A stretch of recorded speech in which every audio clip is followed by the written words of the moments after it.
Terus Umi bilang sama Abi gini, Umi tuh khawatir. Khawatirnya pertama, Jangan nangis lah.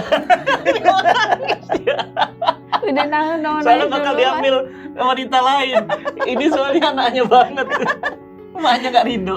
Kan nggak Mungkin ridho. kayak gitu perasaan Abi nanti kalau anak Abi perempuan ya. Ketika dia mau nikah, Abi yang mungkin agak keberatan gitu. Iya, mungkin Bisa ya, jadi, mungkin gitu. karena Abi sama-sama laki-laki Iya. ya, jadi lebih pakai logik. Ya, yang pertama ya, Umi tuh khawatirnya ya. Pertama, Umi tuh khawatir Abang belum bisa jadi suami yang baik. Abang akan ngambil tanggung jawab yang besar. Kalau Dunia Abang akhirat lagi ya. Iya. Dan itu kan nggak main-main. Kalau Abang udah berani ngambil anak orang, berarti pendidikannya ada di Abang, surga nerakanya ada di Abang. Sementara Abang sendiri, ya Umi Abi tahu lah Abang gimana. Tahu lah kan? kapasitasnya lah ya Tahu kan. ya. Ini orang jadi tahu semua. Kan tahu aja ya kan. Tahu ya. Iya. Assalamualaikum warahmatullahi wabarakatuh. Teman-teman semuanya, cerita UFK hadir kembali setelah beberapa pekan liburan. Kemana liburannya, Alhamdulillah, kan bangun masjid di Jepang udah selesai. Pak? Alhamdulillah. Jadi bulan April udah peresmian. Amin ya Allah. Langsung kata Allah kan udah beres satu urusan, kerjakan urusan baru. Terbang lagi ke Kanada. Beres lagi udah lunas. Jadi insya Allah bulan 8 yang Kanada juga selesai. Jadi ya hidupnya dari masjid ke masjid. Kan hasil wakaf dari teman-teman semuanya. Masya Allah. Tapi hari ini nggak ngomongin wakaf. Ngomongin pro kontra nikah muda. Dan hari ini ngundang anak muda. Tadi Abi bilang udah selesai satu urusan, Itu kerjaan dia. untuk urusan yang lain. Soalnya di Anak rumah Abi nih udah tamat SMA. Nah. Sekarang dia pengen nikah. itu makanya makanya Siapa kita bilang hakimi. pengen nikah? Ini kami ada-ada aja ini. Oh, gitu enggak ya? Makanya Enggak. kita hakimi hari ini. Makanya posisi terdakwa. Hakimi dan hukumi ya. Iya, rame-rame kan soalnya kan teman-teman udah dengar pro kontra nikah muda gitu Bang. Ada yang nikah umur 19 tahun. Wah, dihujat netizen. Iya. Dulu juga ada anak ustadz dulu. Betul. Usia Iya. 17 tuh anak ustadz tuh. Ya, walaupun akhirnya pisah juga. Akhirnya pisah nah gitu kan. Apakah nikah muda itu rentan pisah karena dianggap belum dewasa? Apalagi ustadz gitu ya. Udah nikah aja, yang penting muda nikah aja gitu kan. Nah, tapi juga nggak lupa juga nenek-nenek kita dulu nikahnya muda-muda. Betul. Ya kan? Makanya nggak usah heran kalau kemudian orang tua kita sama nenek kita bisa jalan bareng karena Kalau anak-anak kakak mereka adik. iya, karena mereka nikah umur 18, Iya, 15, benar. bahkan 14 sudah ada yang nikah. Iya. Baik-baik aja. Heeh. Nah, apakah anak ustadz itu yang bermasalah ataukah nikahnya yang bermasalah? Nah, ini kita obrolin. Iya. Apalagi abang ini kan lagi kita promote untuk nikah muda. Itu masalahnya. Jadi Uminya bilang jangan nanti dulu. Kalau saya ditanya, udah cepetin aja, nggak ada masalah. Umi Gitu. kemarin kan apa ngomong kan sama Umi kan? Iya. Itu, yang itu. Iya. Emaknya nggak setuju. Gimana menurut Umi? Deg-degan. Kenapa? Ini sebagai ibu ya. Iya, Umi Masih tuh- anak bayi. Masih bayi Umi. Kenapa? Tapi memang di mata orang tua tuh anak itu akan tetap selalu kecil sih. Tergantung. Iya. Kayak yang Umi pernah bilang sama Abi ya. Kemarin tuh sebetulnya Umi sama Abi tuh ngobrol waktu lagi safar ya. Umi Yang bilang mana yang sama- ke Jepang? Iya. Nah. Terus Umi bilang sama Abi gini, Umi tuh khawatir. Khawatirnya pertama, Jangan nangis lah. udah nangis Soalnya bakal diambil wanita lain. Ini soalnya anaknya banget. Emaknya nggak ridho. Kan nggak Mungkin ridho. kayak gitu perasaan Abi nanti kalau anak Abi perempuan ya. Ketika dia mau nikah, Abi yang mungkin agak keberatan gitu. Iya, mungkin Bisa ya, jadi, mungkin karena Abi sama-sama laki-laki Iya. ya, jadi lebih pakai logik. Ya, yang pertama ya, Umi tuh khawatirnya ya. Pertama, Umi tuh khawatir Abang belum bisa jadi suami yang baik. Abang akan ngambil tanggung jawab yang besar. Kalau Dunia Abang, akhirat lagi ya. iya. Dan itu kan nggak main-main. Kalau Abang udah berani ngambil anak orang, berarti pendidikannya ada di Abang, surga nerakanya ada di Abang. Sementara Abang sendiri, ya Umi Abi tahu lah Abang gimana. Tahu ya lah kapasitasnya lah ya Tahu kan. ya. Ini orang jadi tahu semua. Kan tahu aja ya kan. Kan tahu ya. Iya. Ya TTA. Nah, Umi tuh khawatir Abang nanti jadi gini, harusnya kan hadirnya istri itu membantu kita untuk mengurangi masalah-masalah ujian-ujian hidup kita gitu. Tapi jangan-jangan hadirnya abang dalam hidup dia malah bikin nambah masalah buat dia gitu. Dan juga hadirnya dia dalam hidup abang jadi nambah masalah juga sama abang. Karena kapasitas abang yang belum sampai di situ. Khawatir dari sisi dianya. Kenapa? Umi khawatir abang nggak dapet istri yang memang pas dengan abang. Karena proses milih yang mungkin nggak banyak pertimbangan karena umur, ya kan Bi, karena masih terlalu muda menurut Umi ya gitu. Masih ada Belum pun kesempatan 20, lain, iya, masih gitu. bisa cari yang lain gitu. Gitu. Jadi kok ya harus buru-buru banget gitu maksud Umi. Nanti kalau abang misalnya jumpa yang lain gimana? Ya nggak apa-apa, nambah lagi. Parah, bapaknya parah. Nggak apa-apa.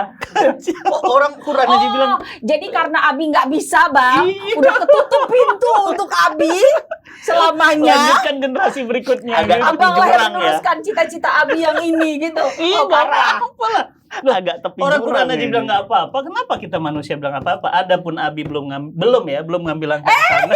Itu kan udah tanda bintang. Astagfirullahalazim. Istighfar. Jadi gitu. Terus Gitu. apa Nah, lagi? Umi tuh khawatir abang nanti nggak ketemu istri yang tepat. Terus nanti kayak ada penyesalan. Aduh, tahu gitu mendingan aku nggak usah dulu. Kenapa sih aku seburu-buru itu? Padahal ternyata dia bukan orang yang pas buat aku. Itu. Malah banyak masalah Tuh, nanti dalam POV-nya hidup seorang abang ibu. gitu. Jadi dari sisi abang sendiri, terus dari sisi si ahwatnya sendiri, dua-duanya. Makanya Umi kemarin bilang sama abang, bilang sama Abi, Bi, Umi tuh terus terang khawatir, Bi.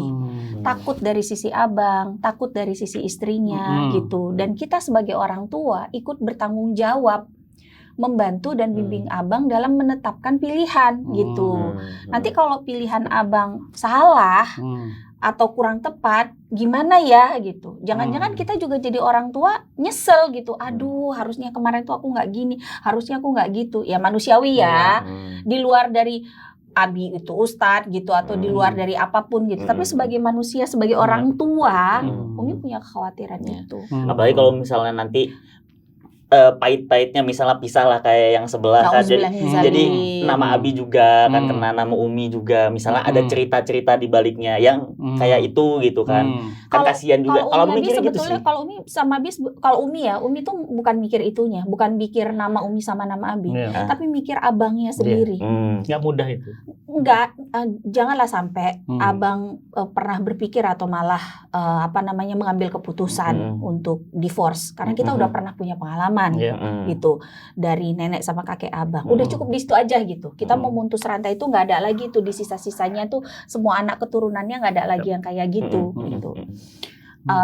Tapi lebih ke sisi abangnya sih, karena kalau pisah itu pasti akan ada trauma. Kalau abang belum punya anak, abang punya anak lebih parah lagi nanti, kan gitu. Jadi ada banyak gitu pertimbangannya. Tapi kekhawatiran Umi itu dijawab sama Abi. Apa katanya? Dengan sebuah keyakinan. Jadi Apa? kami sangat bertolak belakang dalam katanya? hal ini. Nanti Coba Abi itu kan lah yang itu kan bilang. tadi POV Umi. Abi lah yang bilang. Coba kalau Abi Sebelum gimana? itu, Kalau Abi gimana nanti? kalau Abi malah bilang gini, kalau Abi itu malah nggak apa-apa. Oh gitu. Kenapa? Kata Nggak Abi apa-apa, gini, tapi karena dulu Abi sebetulnya pengen juga nikah muda, cuma belum sanggup. Jadi biar anak Abi yang terusin, nggak bukan itu sih. Kata Abi gini, ini kan abang ada rencana akan kuliah di tempat yang agak jauh. betul. Yang di sana itu akan ada banyak banget godaan. Godaan mata terutama ya Bi ya. Dan itu akan bikin abang bisa jadi nggak fokus. Satu. Kemudian yang kedua, abang juga akan ketemu dengan banyak banget lagi ujian-ujian yang lain. Namanya juga abang akan tinggal di negeri orang yang beda culture. Yang abang pernah juga bilang sama Umi kan, Mi, abang tuh sejak tamat SMA belum lagi menemukan persahabatan. Abang nggak tahu nih nanti kalau abang kuliah atau pergi ke tempat yang jauh, abang akan bisa menemukan sahabat lagi nggak? Karena akan ada beda culture, beda bahasa, sehingga akan sulit gitu untuk nemuin teman baru. Nah, satu-satunya sahabat yang paling memungkinkan di masa itu ya istri, pasangan, kan gitu kan. Nah itu yang jadi salah satu POV Abi kemarin. Dia tuh kalau ada istrinya malah dia insya Allah akan semakin kuat kata Abi. Dia akan tenang. Enggak Bi, tapi nanti masalahnya makin banyak. Enggak. Lihat Abi. Benchmarknya. Lihat Abi. Bisa. Sekarang sebelum Abi jawab, sebelum Abi jawab. Oke. Ke Abang sendiri memang udah benar, udah kuat. Memang pingin. Gini deh, enggak. Bukan pingin tuh pertanyaannya gimana itu? Gini. POV Abang sebagai anak muda tentang nikah muda. Oke. Menarik. Jadi bukan tentang Abang dulu ya, tapi tentang nikah muda. Abang kan pasti ngobrol banyak sama teman-teman Abang kan. Iya. Terus yang usianya juga rata-rata lah susul lah 19, 20, 21, 22 gitu. POV-nya. POV-nya anak muda tentang nikah muda. Jadi Abang bakal berangkat dari kondisi dunia sekarang yang serba nggak pasti. Perubahan itu cepat banget.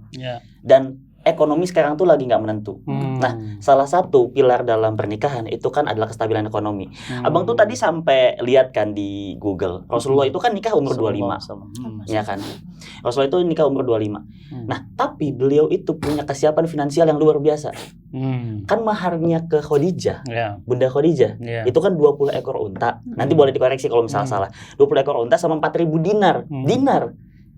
Itu kan berarti 22 miliar. Coba pertanyaannya sederhana.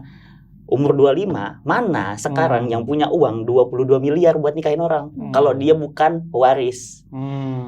Gitu. Jadi kalau Abang sih lebih mikir, ini tuh sekarang kondisinya lagi nggak baik-baik aja gitu. Beda sama generasi-generasi kita terdahulu.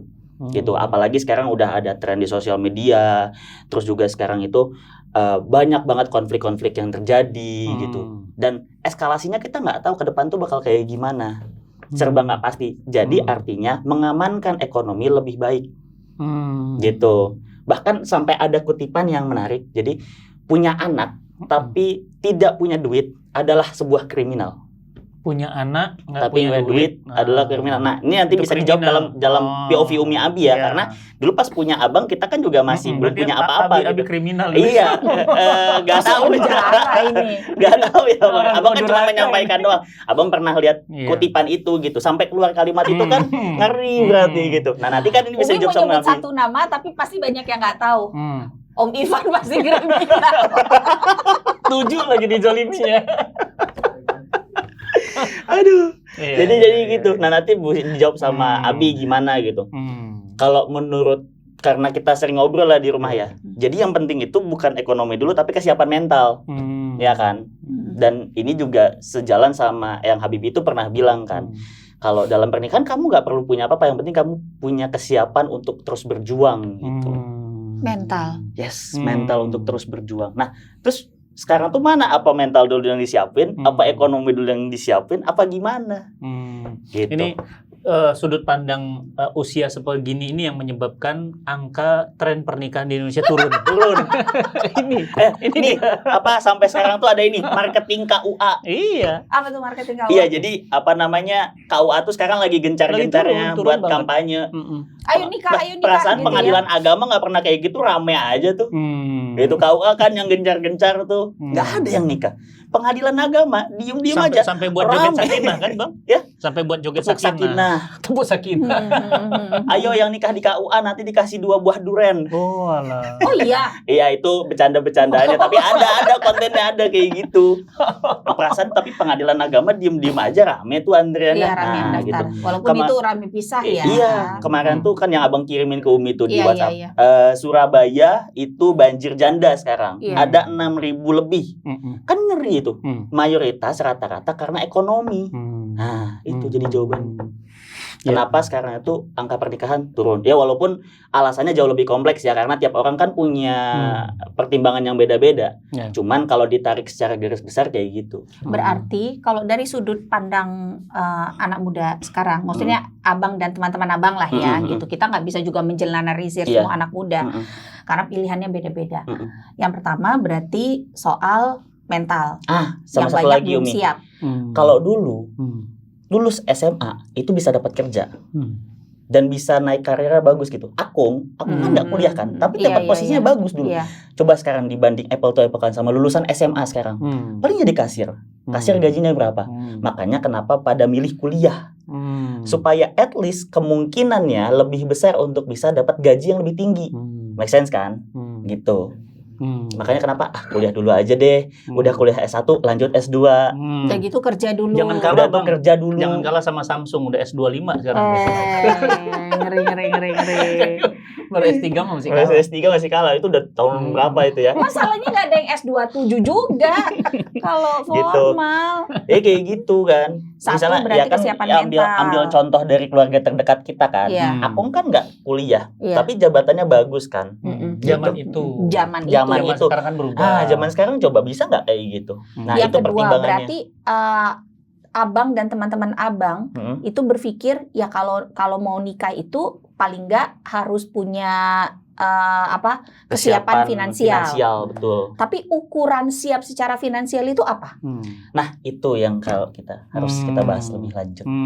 Tapi kalau dari obrolan abang dan teman-teman abang gitu. Enggak sih, nggak pernah nyampe ke sana sih. Pokoknya ada aja kesiapan. Gitu. Nggak pernah ada batasannya Nggak gitu sih, ya? Nggak ada batasannya. Misalnya, aku pengen punya rumah dulu, aku pengen punya mobil dulu, aku pengen gajiku misalnya 2 digit dulu. Itu ada, tapi bukan dalam angka pasti gitu kan. Kalau misal finansial itu kan nggak ada angka pastinya kan berapa gitu. Gitu. Karena waktu itu abang pernah tuh ngobrol sama Umi terus nanya gini, Mi, berapa sih sebetulnya standar gaji yang pas untuk keluarga kecil sekarang? Dia bilang, misalnya nih abang nikah, terus anak abang 1 misalnya gitu. Berapa ya kira-kira gaji yang pas buat abang supaya abang bisa ngidupin istri sama anak abang secara layak gitu. Nggak berlebihan sih, tapi tiap kali istri abang pengen beli berlian, abang punya duit. Tiap kali dia pengen beli tas Hermes, abang punya duit. Sulit ya kalau itu ya. Kayak emaknya. Itu. Sulit. Astagfirullahaladzim. Aku tuh cobalah ya kamu ajak aku ke Jepang, aku mau. Coba. Makanya. Kurang zuhud Obat apa? demam, bunga sakura. Iya, coba. Obat flu. Ya Allah. Momiji. Coba aku kurang nurut apa? Coba sama kamu ya Allah. Nih Bang, sama Umi. Jadi gini. Nih ya, kita mulai soroti dari sisi pandangan manapun. Nah, kita pakai POV-nya Islam. Nah, jadi gini. Kalaulah kemudian materi itu jadi ukuran, ya, maka berarti materi itu jadi sebab jatuhnya pernikahan, wajibnya pernikahan. Ya kan? Masalahnya kan bukan di situ. Kalau cantik itu jadi ukuran, maka cantik dan ganteng itu menjadi sebab wajibnya pernikahan. Oke. Nah, wajibnya pernikahan atau jatuhnya sebab pernikahan itu Rasul udah gambarin, nikahilah wanita itu ya karena 4 perkaranya. Karena cantiknya boleh, silahkan pilih cantiknya. Karena keturunannya boleh, silahkan nikah karena keturunannya. Ya kan? Karena kekayaannya, ya kan? Boleh, silahkan kalau mau pilih yang kaya gitu kan. Nah, tapi kata Nabi garis bawahi, nikahilah karena dia agamanya. Kamu pasti beruntung. Nah, jadi ada zaman yang boleh berubah. Teknologi boleh berubah. Peradaban materi boleh berubah. Tapi ada yang nggak berubah dalam diri manusia. Apa? Kekuatan imannya, agamanya, kata Nabi. Jadi, mau zaman berubah gimana pun, mau berubah seperti apapun ya, hari ini mau mobil listrik, nanti sebentar lagi mobil terbang, mau mobil pakai hidrogen, ada yang tidak boleh berubah. Apa itu? Dalam diri manusia itu mentalnya.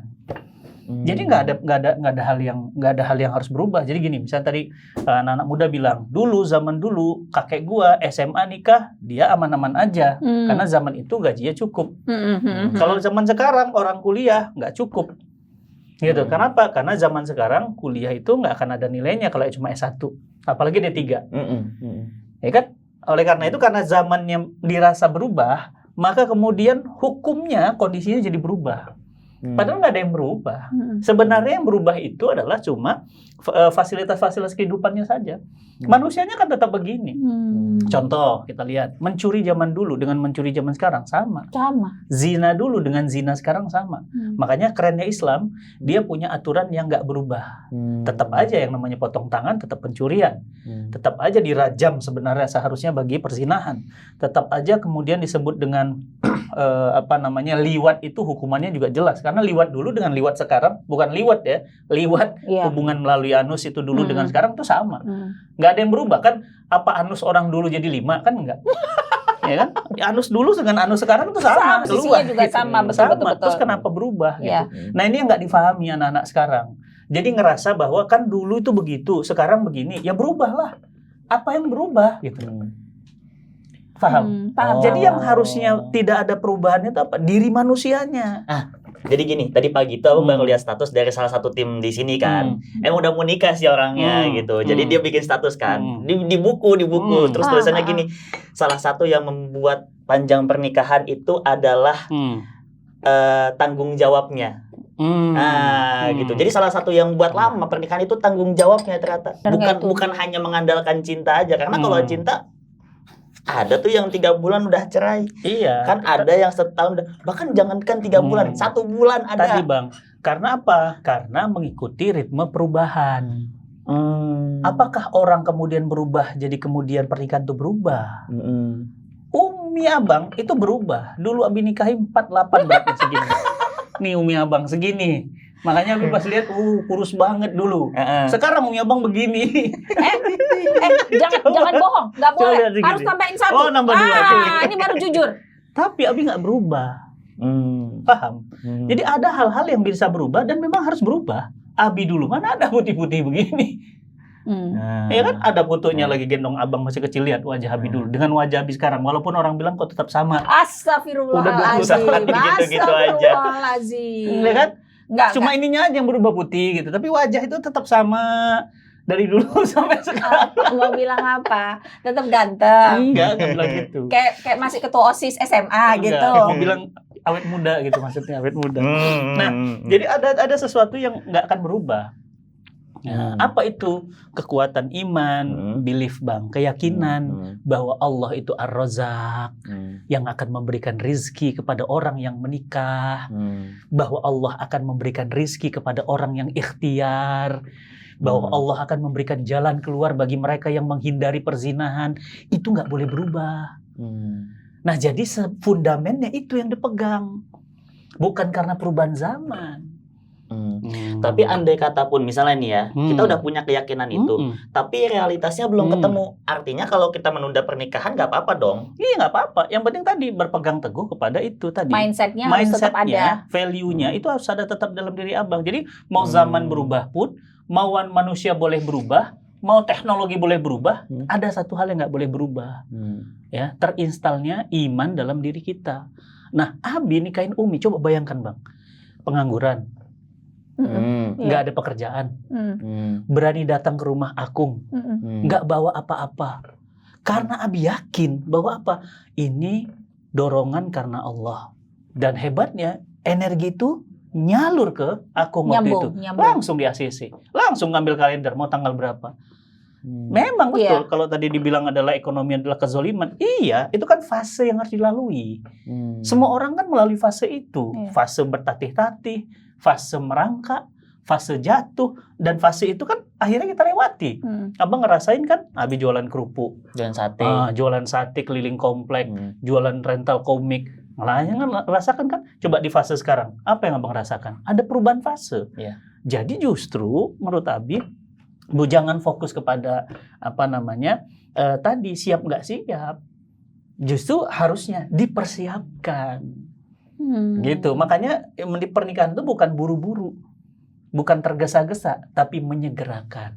Dan tugas orang tua lah untuk mempersiapkan. Itu.